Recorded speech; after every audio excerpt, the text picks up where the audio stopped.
of that wonderful brew known as Finney's homebrew. The people up yonder are trying it too, with their feathers all ruffled and the halos askew. Hallelujah, hallelujah, Finney's homebrew, of that wonderful brew. Happy Homebrew Wednesday, everyone. It's Finney here from Emporium Brewing on a brew day, finally. Sorry, been away for a couple of weeks. I had a family emergency and I had to nip back to England, but everything seems to be going well, which is good. So I'm back brewing the beer that I was just about to brew when I had to leave a few weeks ago. So a while ago, I did a beer called Grapefruit Sculpin. It was like a clone of the popular beer by Ballast Point. And when I was in the supermarket the other day, I came across a thing called a Pomello. Now, I don't have one to show you because the one I bought, I got my wife to juice up and rind and stuff. So I'll hopefully be able to put a picture up. But basically, it's like a grapefruit on steroids. It's like much bigger and got that really nice zesty, that real citrusy character. So I'm looking forward to using that instead of the grapefruit that I did last time. So I'm basically using the same hops that I did in the last brew. And I'll put the recipe below for those that want to copy it. The only slight difference I've made is in this batch, I've put 150 grams of biscuit malt as well, just to add a little bit more character to that malt body. But basically, the malt bill is very stripped back. It's there's not a lot of crystal in it. I think it's not even 1%. I think it's 0.6. It's a teeny tiny bit of light crystal. The sweetness comes a little bit from the Vienna malt that's in there. And a lot of the body comes from the Gladiator, which is like a Carapils dextrin malt. So that sort of dry, it's a dry beer, but it's still got a lot of body because of the malts that we're using to sort of build that up. So and I think the biscuit will just have that nice little, little bit of character as well on that at the end of the taste. So I think the malt bill is looking great.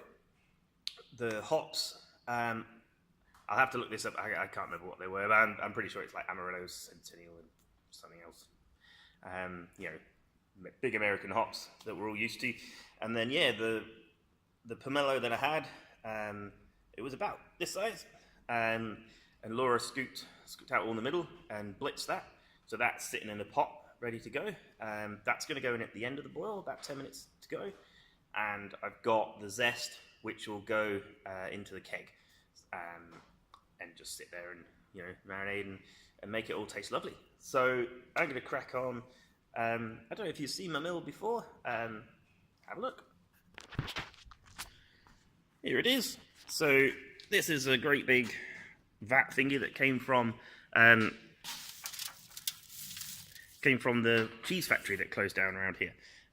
So it's a nice cone shape. It takes about around 20 kg, so it's got a fair capacity.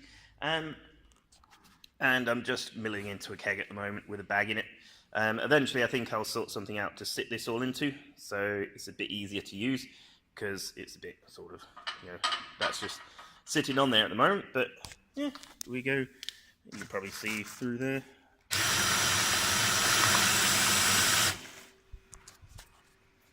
Easy, works a treat.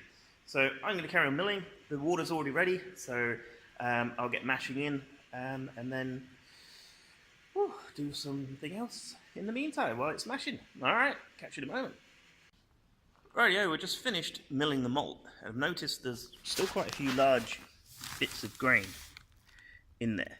You can see like around there. So, that one's cracked, but it's not really split open. And that one as well, that one as well.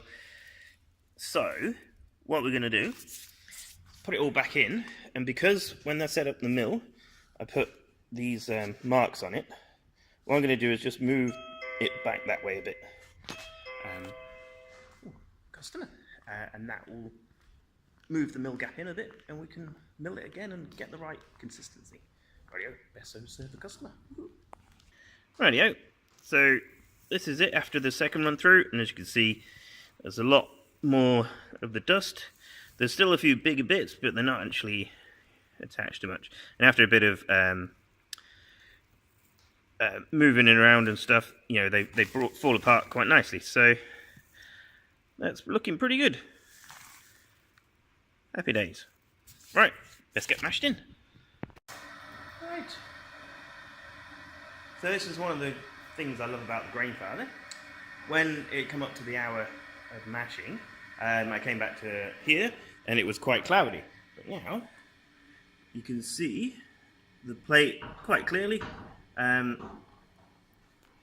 This is after an hour and a half, so we know it's done. I always, if I've got a lot of malt in the grain father, you know, it's getting up, because it's such a long grain bed, I always leave it that extra half an hour. And you can see when it's converted, because, you know, it goes from that slightly cloudy to really clear. It's just changes a little bit because I've stirred a few things up. But yeah, great tool. Really is a great tool. So the hops are all weighed out because I weighed them out. This will be a bit of a test actually. I weighed these out when I originally did the last one, but we didn't sell it for some reason. So all the hops are in the bag, and then this is the juiced Pomello. So yeah, nice and pink, but I don't think it'll change the colour too much of the beer. So I've got my bucket over there. It's got the star sen in. I've got temp controlled fridge set to 4 degrees at the moment because it's summer here, so it's bound to be, once I finish cooling, it's still bound to be a little bit higher. So if the fridge is already cold, it'll be ahead of itself trying to cool it down to pitching temp. The water for rehydrating the yeast has been done and it's in the fridge. So all I've got to do is sparge and get on with it. So stop talking, Finny. And right, off we go.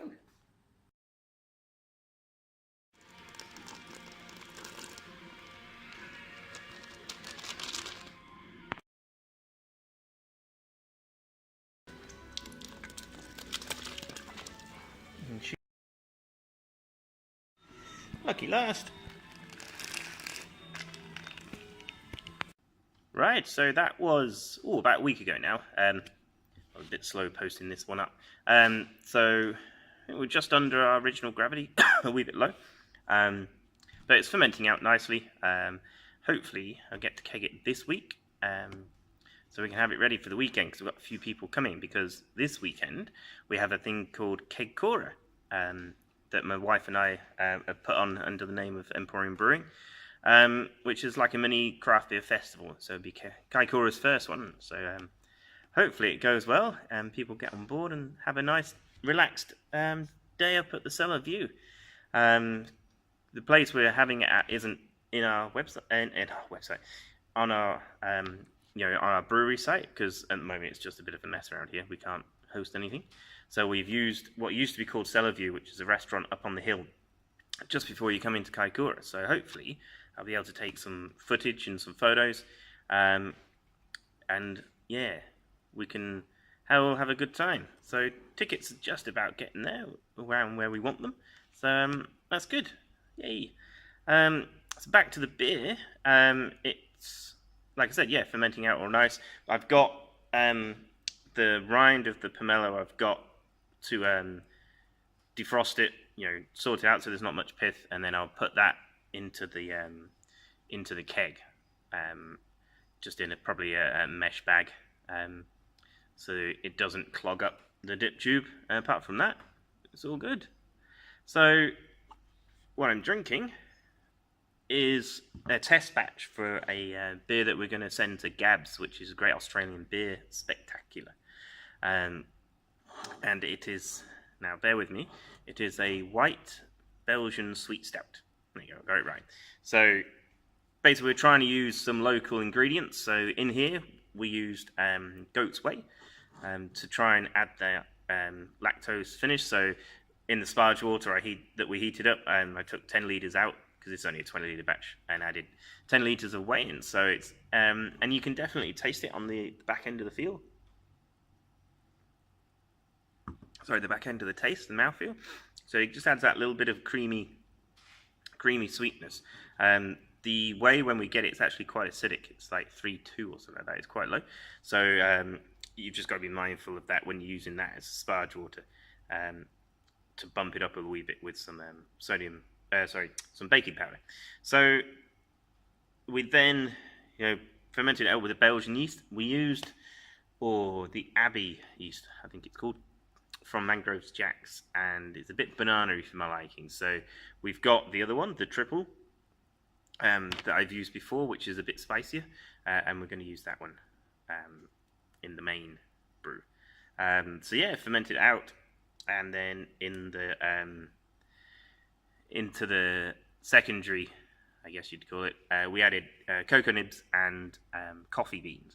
So I don't know if I just didn't let it steep long enough, or if it's it was poor technique or just not enough. That it's not quite as much as I would like. But that's why we do test batches. So we're brewing it for real next week.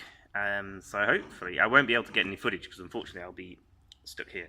But yeah, watch out for it at the Great Australian Beer Spectacular, which will be in May, I think it is. There's 2 in Melbourne and Sydney, and then there's 1 in Auckland. So if you're ever watching from Auckland, you should be able to get to try this in about a month and a half, 2 months' time, which should be great. So I'll leave it with that. Take care, everyone. Next week I should be able to put up some videos about rebrewing Angry Sky, which is our red IPA, ready for the fresh hop season. So keep an eye out for that, because that's going to be cool. And if I don't see you in the week, I'll see you next Wednesday. Cheers.